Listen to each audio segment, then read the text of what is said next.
About a week and a half ago, we planted our whole pumpkin patch, ready for a harvest closer to Halloween.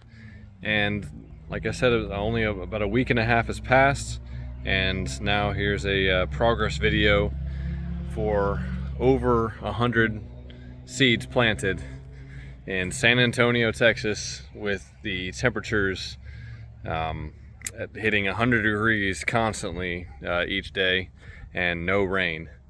I have been doing a at least every other day irrigation, just over the top sprinklers, and some interesting things have happened. So first of all, here's the pumpkins that we had planted much earlier. That I'm pretty sure these are the Big Max pumpkins, and there's definitely something eating the leaves. And you can see, just how hot it is here, that the leaves droop like this every day, just straight down. Still pretty healthy though. I don't see signs of anything that I know of that I'm gonna need to amend or take care of. Maybe cut leaves like this off, but I don't know enough to do that or not. So here's the pumpkins that I had planted only a week and a half ago. These are performing much better than the big pumpkin patch that I planted in partial shade, but I don't know how well that's going to continue to go as the summer continues with all this heat. Like I said, irrigation is not going to be a problem because I can. Oh, excuse me. Because I have the agricultural well, pushing water on them every other day. These are looking very healthy. You can see a bunch of little baby. See the little babies on there? That's kind of cool. Hi, babies. Let's see what's on the underside here. Oh, there's a bunch of them on the underside. That's kind of, look at that. That's pretty cool. Got a little ecosystem going here. That's really cool. I wonder how many on the underside here. Oh man, there's so many. All right, I'll get off of that, but that's definitely going to be a screenshot for later. Anyway, these are doing real well. This is the accidental cantaloupe patch. I just threw the seeds over here and it grew, and the seeds were in the compost, and the compost got thrown in there, and there's cantaloupe. So we'll see which one of these survive and which don't. This is definitely overcrowded. Right now, as inexperienced as this land is, and as I am working the land, any growth is kind of good. At the very least, we can chop and drop this organic matter into the ground, and that'll benefit the soil.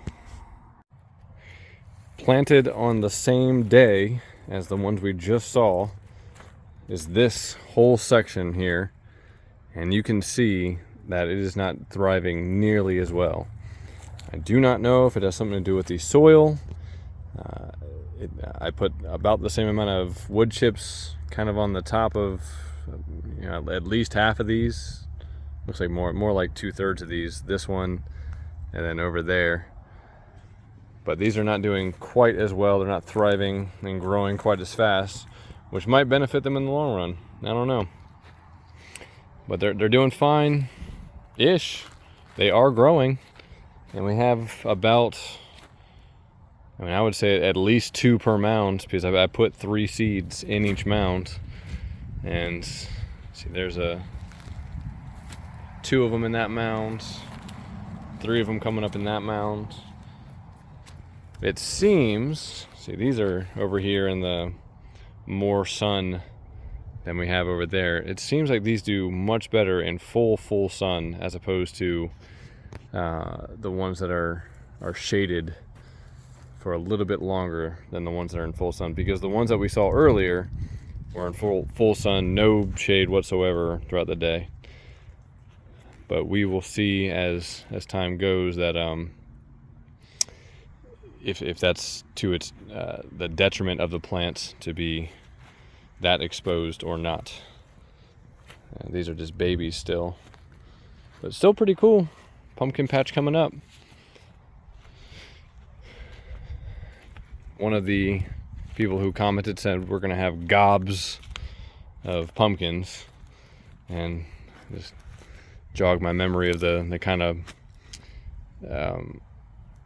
pumpkin that there was something called a goblin pumpkin. So it'd be funny if I had planted goblin pumpkins and then we actually got gobs of pumpkins, and some of those would be goblins. Anyway, here is the watermelon that clearly has been eaten. Again, I was out of town for about a week and a half, and this still, I mean, it looks like it's still alive, but something definitely came in here and just ate all of it. This isn't just wilting from the sun. This thing was eaten. Leaves that lead me to believe that it's still alive right there. Hopefully it continues to grow. That was a transplant. Wait, no, actually I can't remember. No, that wasn't a transplant. That was straight planted here. And we tried to do a transplant of cantaloupe and did it incorrectly. Here's the dead cantaloupe right there. And some advice from my grandpa. I had asked him about it. He said to not bare the roots to bring the soil over. So we'll maybe try to do that if I can find some more cantaloupe plants from our original spot over there. But like I said, with the this is the other maybe third of the pumpkin patch. There was the majority over there with the more shade. This one has a little bit less shade, and it's actually not doing as well. So very interesting to see what does work and what doesn't work for these pumpkins. So full sun, doing very well over there. Partial shade, like quite a bit of shade honestly, over there, doing decent. And then somewhere in the middle here, not doing quite as well. It's still growing, things are still coming up, but it's really not doing as well. It is worth noting that those over there that were thriving real well, I mean, you can see the grass around it as well. The watering for it, it's the fan watering that, you know, just goes like that and hits. So it might be that those are just getting more water than the ones over here who have been on a sprinkler system like this that you know, kind of lightly goes around, just all the way around, and for the same amount of time that I put the water on, they're just not getting the same amount of water as the ones that were thriving on the other side. Here's the latest addition to the microfarm family here on Justin K. Marlowe Microfarm. Super cool hose splitter, which I had to actually learn. It's called a hose splitter, not people don't commonly refer to this as a faucet splitter or sprinkler splitter, just so you all know. And this leaves room for being able to push some sort of other sprinkler later on, during, or it's going to have to be during and after we get goats. We're going to get goats in here and have them eat all of this. And they had plenty to eat, maybe 4 goats in here, and all the stuff that I had planted that I guess I'm just writing off at this point as a learning curve. all that energy making these mounds. These mounds were huge, and that took a lot of energy. They can eat all that. I'm gonna try to put all this these wood chips here somewhere else, at least a place that's usable, or just dig them into the ground, benefit the soil. This is our original compost pile, very lazy compost pile. Some coffee and tea and water. I mean, really, it's just been sitting here.